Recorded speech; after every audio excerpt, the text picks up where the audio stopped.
तो कक्षा 12 की भौतिक विज्ञान में हम सब लोग आज जो है भाग 7 में इसके वैद्युत क्षेत्र की तीव्रता, बिंदु आवेश के कारण वैद्युत क्षेत्र, वैद्युत बल रेखाएं क्या होती हैं, इनके बारे में अध्ययन करेंगे। ठीक है, तो आप सभी बच्चों का हमारे अपने YouTube चैनल आदर्श डिजिटल क्लासेस में स्वागत है। तो शुरू करते हैं हम सब लोग वैद्युत क्षेत्र। तो वैद्युत क्षेत्र होता क्या है? अगर कोई हम आवेश रख देते हैं, यहाँ पर मान लेंगे कोई एक आवेश रख देंगे, तो ये आवेश अपने चारों ओर एक बल उत्पन्न करेगा, यानी अपना एक प्रभाव डालेगा। जैसे किसी हम चुंबक को एक रखते हैं, क्षण चुंबक को रख देंगे, अगर जब हम किसी क्षण चुंबक को रखेंगे तो वो अपने चारों ओर क्या उत्पन्न करेगा? एक क्षेत्र उत्पन्न करता है, एक अपना प्रभाव रखता है। वैसे ही एक आवेश को अगर जो रखेंगे, जैसे इस मार्कर को हम बालों में रगड़ेंगे तो इसमें आवेश का गुण आ जाता है। ठीक है, तो आवेश का गुण आ जाता है। जब छोटे छोटे कागज के टुकड़ों को उठाएंगे तो वो गुण क्या होगा? उस गुण के कारण वो कागज के टुकड़े क्या हो जाएंगे? इससे चिपक जाएंगे। तो कितना, मतलब ये तो है नहीं कि ये मार्कर जो है उसे छू करके उठाया गया कागज को, उससे दूरी से ही उठाई गई, इतनी दूरी से उठाई गई, वो चिपक गया। यानी इस जैसे ही इस आवेश के क्षेत्र में ये आएगा कागज, वैसे ही क्या हो जाएगा? वैद्युत क्षेत्र उत्पन्न, यानी वहां से वैद्युत क्षेत्र लागू हो जाएगा। तो वैद्युत क्षेत्र होता क्या है? एक आवेश के चारों ओर का वह क्षेत्र जिसमें किसी दूसरे आवेश को, यानी किसी दूसरी वस्तु को जब लाया जाएगा तो उस पर एक क्या लगेगा?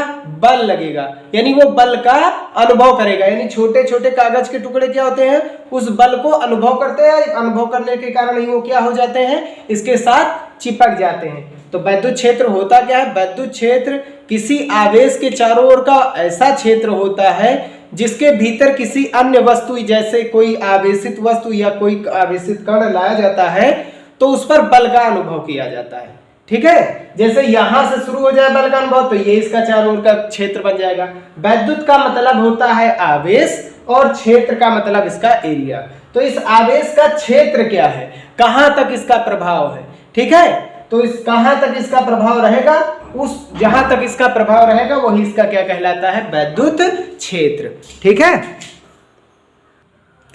तो परिभाषा देखते हैं कि किसी आवेश के चारों ओर का वह क्षेत्र जिसके भीतर किसी अन्य आवेश को लाने से उस पर एक बल का अनुभव हो, वो बल वैद्युत बल होता है, जो कि आकर्षण या प्रतिकर्षण ही होगा।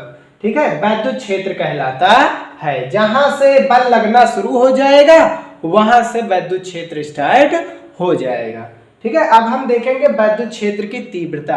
होता क्या है? आवेश का प्रभाव कहां पर कितना है ये बताता है वैद्युत क्षेत्र की तीव्रता। ठीक है, इंटेंसिटी ऑफ इलेक्ट्रिक फील्ड। तो मान लिया जाए, चलिए हम इसी में देख लेते हैं। मान लिया जाए यहां पर हम एक आवेश ला करके रख रहे हैं Q0। चलिए यहां पर नहीं, यहां पर ला करके रखेंगे जब, तो क्योंकि वैद्युत क्षेत्र यहीं तक है, इस आवेश का प्रभाव यहीं तक है, तो ये आवेश इस आवेश पर कोई बल नहीं लगा पाएगा। Q0 को कहा जाता है परीक्षण आवेश, यानी टेस्ट करने के लिए, कोई चीज के प्रयोग करने के लिए एक आवेश का यूज किया गया। वैज्ञानिकों ने एक आवेश को यूज किया या यूज में लिया जिसका नाम Q0, जो कि परीक्षण आवेश होता है। तो यहां पर रखेंगे तो तब तो इस पर बल लगेगा नहीं। जैसे ही इस Q0 आवेश को यहां पर रखेंगे इसके क्षेत्र के भीतर, ये वाला आवेश भी धनावेश है, ये वाला आवेश भी धनावेश है, ये वाला आवेश इस वाले आवेश पर एक क्या लगाएगा? बल लगाएगा, प्रतिकर्षण बल, क्योंकि धनावेश धनावेश सजाती है तो इसलिए प्रतिकर्षण बल दूर ढकेलेगा इसे। यानी ये वाला जो मूल आवेश यानी प्रारंभिक आवेश था, जो स्रोत आवेश कह सकते हैं था, ये वाला इस वाले परीक्षण आवेश पर एक बल लगाएगा। ठीक है, तो उस बल को ही कहा जाता है वैद्युत क्षेत्र की तीव्रता। लेकिन एक खास बात यह है कि वैद्युत क्षेत्र की तीव्रता के लिए आवेश, कितने आवेश पर बल लगना चाहिए? एक कूलाम आवेश पर ही बल लगना होगा। ठीक है, वैद्युत क्षेत्र की तीव्रता के लिए एक कूलाम आवेश पर बल लगना होगा। तो किसी वैद्युत क्षेत्र के भीतर एक कूलाम आवेश पर लगने वाले बल को ही वैद्युत क्षेत्र की तीव्रता कहते हैं। ये फिक्स कर दिया गया कि एक कूलाम आवेश पर लगे, लेकिन एक कूलाम आवेश अपने दैनिक जीवन में देखने को नहीं मिलेगा। ये क्योंकि बहुत बड़ा आवेश होता है, इसमें 6.25 × 10⁻18 इलेक्ट्रॉन होते हैं, तो ये बहुत बड़ा आवेश होता है। तो क्या किया जाता है, इसमें इन्होंने Q0 आवेश को ले लिया, परीक्षण आवेश को ले लिया। अब इस परीक्षण आवेश पर देखो कितना बल लग रहा है, Q0 आवेश पर कितना बल लग रहा है, देखो F बल लग रहा है। अगर एक कूलाम आवेश की बात की जाएगी, Q0 यानी मान लेंगे कुछ भी वैल्यू है, इसका मान कितना रख रहे हैं, एक कूलाम आवेश, तो इसका मान कितना होगा, इस पर कितना बल लगेगा, तो F/Q0। यहां पर देखेंगे 5 पेन 25 रुपए के हैं, तो एक पेन 25/5 बराबर 5 रुपए के ही तो होंगे, भाग कराया जाएगा।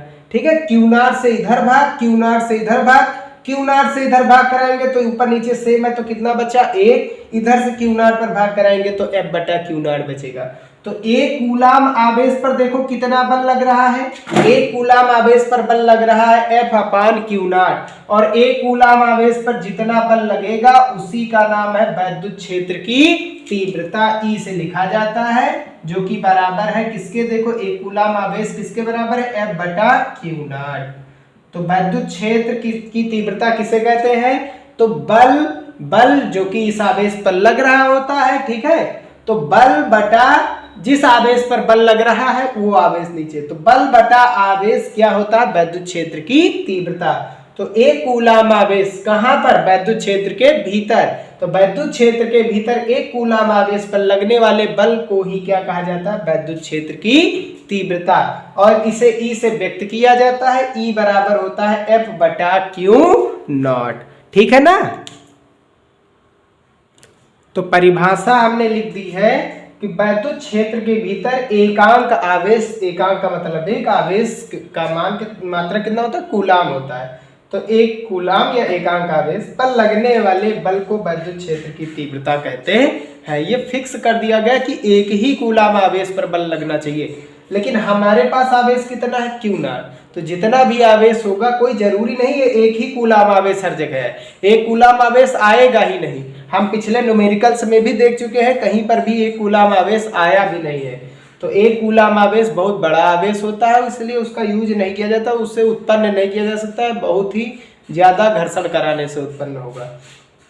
ठीक है, तो एक कूलाम आवेश पर जितना बल लगाएगा कोई भी ये आवेश, स्रोत आवेश, एक कूलाम आवेश पर जितना ज्यादा वो बल लगाएगा उसकी तीव्रता यानी उसका प्रभाव उतना ही ज्यादा होगा, यानी इसका प्रभाव कितना है, कितनी दूर तक कितना है, ये चीज बताएगा।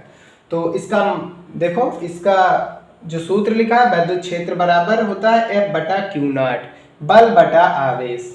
और नोट में हमने देख लिया प्रतीक क्या होता है, E वेक्टर से प्रदर्शित करते हैं। इसका मात्रक, बल का मात्रक न्यूटन, आवेश का मात्रक कूलाम, न्यूटन प्रति कूलाम या फिर वोल्ट प्रति मीटर भी होता है।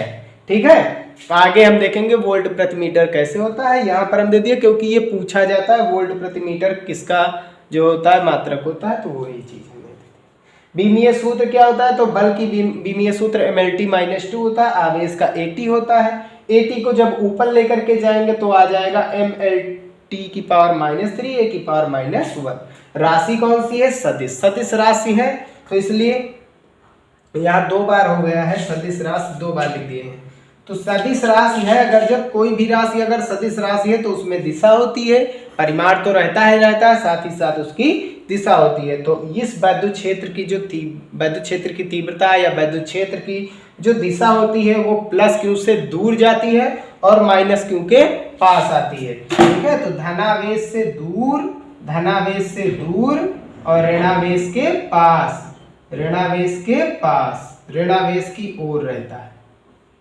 ठीक है, ये इतना हो गया। तो धनावेश से ऋणावेश की ओर, +Q से -Q की ओर। तो ये था वैद्युत क्षेत्र और वैद्युत क्षेत्र की तीव्रता। आइए हम देखते हैं कोई एक आवेश कितना वैद्युत क्षेत्र उत्पन्न कर सकता है अपने पास। ठीक है, तो नेक्स्ट हेडिंग है बिंदु आवेश के कारण वैद्युत क्षेत्र।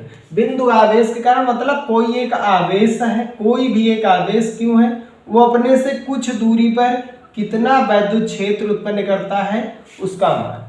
कितनी दूरी पर कितना वैद्युत क्षेत्र होगा, आवेश का प्रभाव कितनी दूरी पर कितना होगा, ये उसी के बारे में है। ठीक है ना। तो आवेश जितना ज्यादा होगा उसका प्रभाव उतना ज्यादा, दूरी लेकिन अगर बढ़ाएंगे तो इसका प्रभाव भी क्या होता जाता है, कम होता जाता है। तो मान लेंगे कोई एक आवेश स्रोत आवेश रखा हुआ है प्लस क्यू, ठीक है। अब पता है हमको कि इसके चारों ओर क्या उत्पन्न होता है, एक क्षेत्र उत्पन्न हो जाता है। कोई भी एक आवेश अगर रखेंगे तो उस आवेश के चारों ओर एक वैद्युत क्षेत्र उत्पन्न हो जाता है। कुछ दूरी पर कितनी दूरी पर कितना उत्पन्न होगा उसके बारे में। मान लिया हमने यहाँ पर एक कोई परीक्षण आवेश Q0 रख दिया, मान लिया हमने यहाँ पर कोई एक आवेश परीक्षण आवेश Q0 रख दिया जो कि पहले वाले आवेश से कितनी दूरी पर है, r दूरी पर है। तो माना एक आवेश Q है जिससे r दूरी पर एक बिंदु होगा जिसका नाम क्या है P, और उसी पर हमको इस वैद्युत क्षेत्र का मान निकालना है। यानी यहाँ इस बिंदु P पर इस वाले आवेश का प्रभाव कितना है, उसके लिए हम क्या करते हैं, एक आवेश यहाँ पर रखते हैं Q0। ठीक है। अब हम ध्यान से देखेंगे तो ये भी धनावेश है, ये भी धनावेश है, और ये एक दूसरे को क्या करेंगे, प्रतिकर्षित करेंगे। ठीक है। एक बल लगाएंगे और उस बल का मान कितना होगा, Q के कारण Q0 पर क्या लगेगा, एक बल लगेगा, और उस बल का मान कितना है, F बराबर कितना है, ठीक है, कितना होता है, K कांस्टेंट Q1 Q2 अपान R स्क्वायर, पढ़ा है ना। दो आवेशों के मध्य जो बल लगता है उसी का नाम वैद्युत बल या कूलाम बल होता है। तो F बराबर K का मान 1/4πε0 होता है। तो F बराबर K कांस्टेंट तो वही बना रहेगा। आवेश Q1 पहला आवेश कितना है, Q है, Q2 दूसरा आवेश कितना लिया गया है, Q0 लिया गया है। दोनों के बीच की दूरी हमने भी R ली है, यहाँ भी R है, तो R स्क्वायर। ठीक है। परंतु हमने पढ़ लिया है, अभी हम क्या पढ़ रहे हैं, वैद्युत क्षेत्र या वैद्युत क्षेत्र की तीव्रता निकालनी है। तो E बराबर सूत्र पढ़ा है F बटा Q0, यानी इस वाले Q0 पर ये वाला आवेश एक बल लगाता है और उस बल का मान क्या है, यहाँ पर एक वैद्युत क्षेत्र उत्पन्न होता है। वैद्युत क्षेत्र की तीव्रता का सूत्र होता है F बटा Q0। तो वैद्युत क्षेत्र की तीव्रता का मान चाहिए तो ये सूत्र लगा देंगे। F का मान हमको पहले से ही पता है, Q0 अपान R स्क्वायर। अब बटे में कितना बच रहा है, बटे में बच रहा है Q0, ऊपर वैल्यू हो गई नीचे। Q0 से Q0 क्या हो जाएगा, कैंसिल। अब E बराबर सूत्र क्या हो जाएगा, K हो गया कांस्टेंट, और Q का मान आवेश वही रहेगा, और बटे में R स्क्वायर।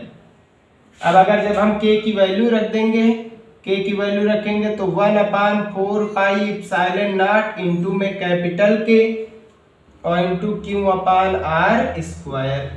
अगर K की बात की जाएगी, हमने बता दिया था ये परावैद्युतांक होता है।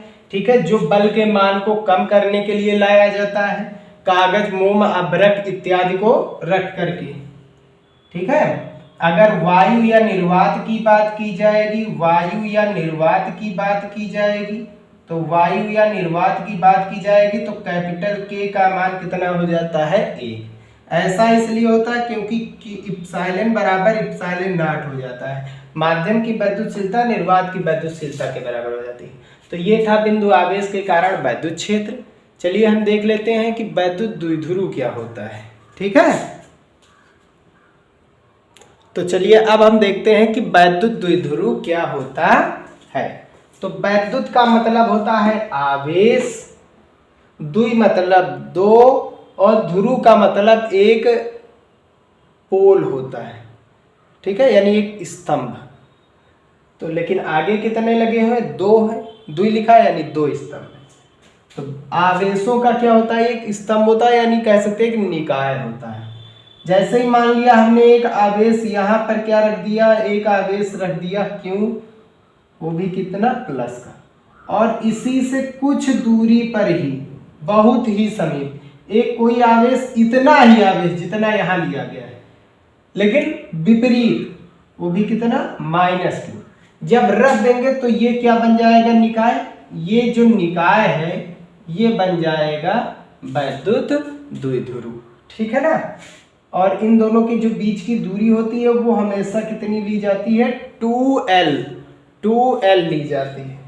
तो जो वैद्युत द्विध्रुव होता है ये आवेशों का निकाय होता है, समान और विपरीत आवेश। ठीक है, समान भी है लेकिन एक दूसरे से विपरीत है। ठीक है, तो दो विपरीत और समान आवेशों का निकाय होता है, यानी ये आवेशों का एक निकाय होता है। तो वैद्युत द्विध्रुव किसे कहते हैं? तो ये आवेशों का एक निकाय होता है। ठीक है, जब दो समान परंतु विपरीत आवेश, दो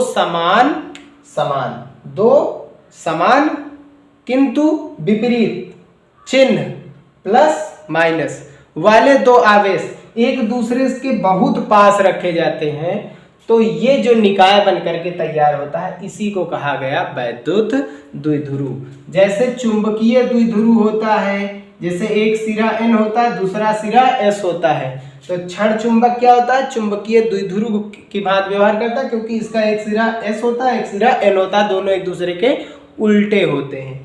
तो वैसे ही यहाँ पर दो आवेश लिए जाते हैं, एक प्लस का और एक माइनस का लिया जाता है, तो ये क्या कहलाता है? वैद्युत द्विध्रुव। तो जब दो समान परंतु विपरीत आवेश एक दूसरे से बहुत ही अल्प दूरी पर रखे जाते हैं या रखे होते हैं, वैद्युत द्विध्रुव कहलाता है। ठीक है, तो परिभाषा लिख लेते हैं, फिर वैद्युत द्विध्रुव आघूर्ण क्या होता है उसके बारे में हम जानेंगे। तो परिभाषा हमने लिख दी है, जब दो समान व विपरीत आवेश, दो समान है, ये भी जितना आवेश है उतना ही आवेश ये भी, 10 कूलाम ये तो 10 कूलाम ये, व विपरीत। ठीक है, विपरीत, एक प्लस दूसरा माइनस, या इधर वाला माइनस इधर वाला प्लस, आवेश बहुत अल्प दूरी, बहुत ही कम दूरी, वो अल्प दूरी क्या होती है? 2L पर स्थित हो तो बना निकाय वैद्युत द्विध्रुव कहलाता है। ठीक है, क्योंकि इसमें एक आवेश प्लस का ही है और उतना ही आवेश माइनस का है और बहुत पास है, तो इसलिए ये क्या कहलाया? वैद्युत द्विध्रुव। इसे नाम दे दिया गया वैद्युत द्विध्रुव बस। ठीक है ना, आवेशों का निकाय होता है बस, वैद्युत का मतलब आवेश और द्विध्रुव मतलब यानी दो मतलब पोल लिए गए आवेश के, दो पोल। वैद्युत द्विध्रुव आघूर्ण क्या होता है? ठीक है, तो ये देख लेते, जैसे हमने पढ़ा था बल आघूर्ण क्या होता है? किसी दरवाजे को खोलने के लिए उसके बेलन को ऐसे धक्का लगा करके तो लेकर के जा नहीं जाता, उसे ऊपर और नीचे लेकर के आगे पीछे बढ़ाते हैं तब चला जाता है, यानी दूरी की जरूरत पड़ती है, विस्थापन की जरूरत पड़ती है। ठीक है, तो जब हम एक आवेश से दूसरे आवेश की ओर जाने लगते हैं तो बल का मान कितना बढ़ता है घटता है, वैद्युत क्षेत्र का मान कितना घटता बढ़ता है, उसके बारे में बताता है वैद्युत द्विध्रुव आघूर्ण। ठीक है ना, ये बल के मान को क्या कर देता है? कम कर देता है। चलिए देख लेते हैं। तो वैद्युत द्विध्रुव का एक आवेश, वैद्युत द्विध्रुव ये बन गया है। ठीक है, ये वैद्युत द्विध्रुव यानी एक आवेश ले लिया गया माइनस का और दूसरा आवेश ले लिया गया प्लस का, उतना ही। ठीक है, तो दो वैद्युत द्विध्रुव यानी द्विध्रुव का एक आवेश, तो दोनों में से कोई एक आवेश ले लो। तो एक आवेश ले लिया गया, हमने मान लिया एक आवेश ले रहे हैं, चाहे ये वाला लो चाहे ये वाला लो, चिन्ह से हमसे मतलब नहीं है। चिन्ह से क्यों मतलब नहीं वो हम अभी बताएंगे। तो एक आवेश उठा लिया, वह उनके मध्य दूरी, तो द्विध्रुव के मध्य जो दूरी होती है वो क्या होती है? 2L होती है। उनके मध्य दूरी यानी 2L, दूरी यानी 2L, एक आवेश यानी Q। ठीक है, के गुणनफल को, इनका क्या कराया गया है? गुणनफल को वैद्युत द्विध्रुव आघूर्ण कहते हैं और इसे किससे प्रदर्शित किया जाता है? कैपिटल P से। और ये एक खास बात, ये एक सदिश राशि होती है और सदिश राशि में मान और दिशा होती है, तो ये चिन्ह जो होते हैं ये दिशा में चले जाते हैं और बचता क्या है? केवल वैल्यू। अदिश राशि होती है तो चिन्ह तो रहता नहीं, तो उसमें मतलब उसमें दिशा तो रहती नहीं है, दिशा नहीं रहेगी तो फिर वो वैल्यू पूरी रखी जाएगी। सदिश राशि होने के कारण इसमें मान भी होती है और दिशा भी होती है, और ये प्लस माइनस के चिन्ह क्या बताती है? दिशा। तो दिशा में चली गए चिन्ह, बचा क्या? केवल मान। तो एक आवेश और उनके मध्य दूरी के गुणनफल को वैद्युत द्विध्रुव आघूर्ण कहते हैं। P बराबर 2QL कह दो या Q गुणे 2L कह दो, तो ये बन गया इसका। ठीक है, अब हमने बता दिया चिन्ह क्यों नहीं लिया जाता है। ठीक, तो वैद्युत द्विध्रुव आघूर्ण क्या होता है? अब चलिए देख लेते हैं, नोट में कुछ चीजों को देख लेते हैं। इसका प्रतीक क्या होता है? जैसे इसका प्रतीक, तो इसका प्रतीक होता है वेक्टर P या वेक्टर T, कुछ भी कहें। तो प्रतीक हो गया। दूसरा नंबर इसका मात्रक क्या है? तो इसका मात्रक जो होता है आवेश का मात्रक क्या होता है? कूलाम होता है। आवेश का मात्रक कूलाम, और दूरी 2 कांस्टेंट है, L क्या दूरी, और दूरी का मात्रक क्या होता है? मीटर, तो कूलाम मीटर। चलिए तीसरा नंबर देख लेते हैं, इसका विमीय सूत्र क्या होता है। तो आवेश की विमा होती है A, T होती है आवेश की, और दूरी की विमा क्या होती है? L, तो L A T कर देंगे या L T A कर दो। 4 नंबर, कौन सी राशि है? तो राशि कौन सी होती है? ये सदिश। अगर सदिश राशि है तो सदिश राशि में दिशा होती है, तो दिशा क्या होगी? दिशा ये होती है, ये विद्युत क्षेत्र की विपरीत दिशा रखती है, यानी कि -q से +q की ओर, -q से +q की ओर होती है। तो वैद्युत द्विध्रुव आवेशों का निकाय होता है, ठीक है, और ये आवेशों के मिलाने वाली रेखा के अनुदिश होता है, ठीक है, यानी कि -q से +q, -q से +q जाएंगे तो ये क्या मिलेगा? P, और +q से -q की ओर क्या होता है? वैद्युत क्षेत्र। तो वैद्युत क्षेत्र और वैद्युत द्विध्रुव एक दूसरे की विपरीत दिशा में रहते हैं, तो इनकी दिशाएं क्या होती हैं? हमेशा एक दूसरे के विपरीत होती है। और एक खास बात, इसका मात्रक कुछ चीजों में लिखा है डी/, ठीक है, तो इसका मात्रक डी/ भी होता है। तो आज का टॉपिक यहीं पर खत्म होता है। आज हम लोगों ने पढ़ा विद्युत क्षेत्र क्या है, विद्युत क्षेत्र की तीव्रता बिंदु आवेश के कारण, यानी कोई एक अकेला आवेश कितना विद्युत क्षेत्र उत्पन्न कर सकता है, KQ/R²। और फिर हमने पढ़ा विद्युत द्विध्रुव और विद्युत द्विध्रुव आघूर्ण क्या होता है। नेक्स्ट वीडियो में हम आगे के कुछ जो बचे हुए भाग हैं उनको भी देखेंगे। तो यहाँ पर ये समाप्त होता है लेक्चर्स। अगर वीडियो समझ में आया तो वीडियो को लाइक ज़रूर कीजिएगा, ठीक है। तो मिलते हैं नेक्स्ट वीडियो में, देखते रहिए हमारे YouTube चैनल।